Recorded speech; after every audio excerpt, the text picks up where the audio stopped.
Yo, good day, King nga pala ulit. Kumusta lahat? Sana okay lang kayo kasi ako, men. All goods lang. At ngayong araw, samahan niyo ako dahil meron tayong kukunin na naman na bagong motor, Honda Click version 1. Pero bago ang lahat, niimbitahan ko muna kayong manood ng ating latest vlog na kung saan bumili tayo ng iPhone 16 Plus. Pinuntahan pa natin yan sa Valenzuela para lang makuha yung unit ni ma'am. Thank you, ma'am. Shoutout sa'yo. At ngayong araw, kukunin nga natin yung Honda Click version 1. Formado, may tindig, at naka-Akrapovic pipe na rin. Which is nagpaganda lalo sa unit. Pausap natin yung coach ng Ars Burger. Coach ko din. Shoutout sa'yo, boss. Siya rin ang may-ari ng Ars Burger. Kainan. Kung hindi ka pa nakakain dyan, pwede mo yan i-try. Ars Burger. At ayun, samahan niyo ako. Silipin yung Honda Click version 1 ni boss. First owner siya. Ibibigay niya sa atin yung unit na saktong-sakto talaga. Sulit. So ayun, samahan niyo muna ako. Sunduin natin yung tropa kong si Kurt bago tayo pumunta doon sa pupuntahan natin unit. Huwag kayong aalis. Huwag kayong bibitaw. Tapusin niyo yung video hanggang dulo. Tara, let's go. Ride safe.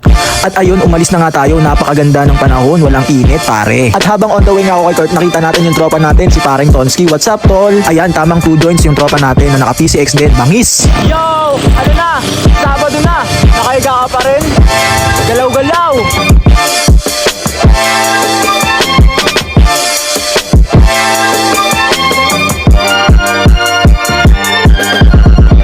Yo! What's up? Nasundo na nga natin si Kurt. Ayun siya. Ay kamo sa camera. Alis na tayo. Punta na tayo na Igay, Novista. Kung saan imimit natin yung seller ng motor. Tara, let's go!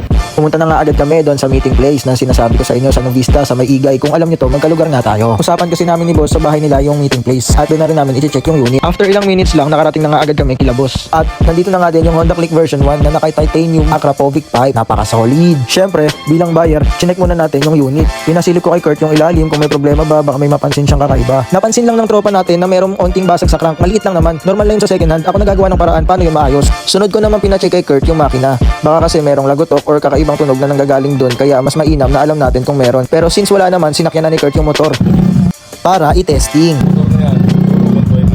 Since okay naman yung hatak niya, check na tayo dyan. Next naman natin chinek yung papers o RCR. Since kilala naman natin yung may-ari, si boss, trusted na yan, kaya all goods na yan. Tsaka nakita ko na din sa kanya nakapangalan tong unit. Siya ang first owner talaga. Jackpot! Di na nga rin ako nakatiis, hindi i-testing yung motor kasi sobrang swabe talaga. Ang lakas ng hatak. Swabing-swabe na nga to, kaya hindi na ako nag-atubili bayaran agad si boss na pagkasunduan naming presyo. Hindi na ako tumawad dahil saktong-sakto na yung presyo, okay naman at swak na swak sa budget. Pagkatapos nga nun, hindi na din ako nagtagal at nagpaalam na rin ako kay boss dahil plano ko linisin yung motor para makita lalo yung gwapo nito pag malinis na to. Yo! Nabili na nga natin yung Honda Click V1.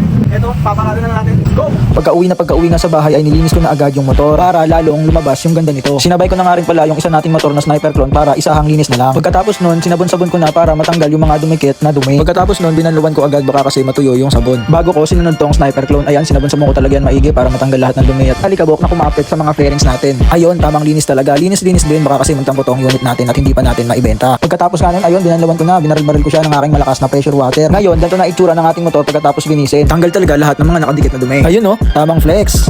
So, ayun pauwi na nga tayo at nalinis na rin natin yung Honda Click version 1 tsaka yung Sniper Clone. Okay na. Maraming salamat pala sa mga sumama sa ating video para ngayong araw. At kung naghahanap kayo ng unit, motor, or t-shirt na quality, Finesse Clothing man, chat mo lang ako. Anytime, dyan agad ako. At syempre, huwag mo kakalimutan mag-like, share, subscribe, at follow yung TikTok ko. Andyan yung mga accounts ko sa caption. Ikaw na bahala, follow at sumubaybay para updated ka sa mga ilalabas kong video. Yun lang. Peace!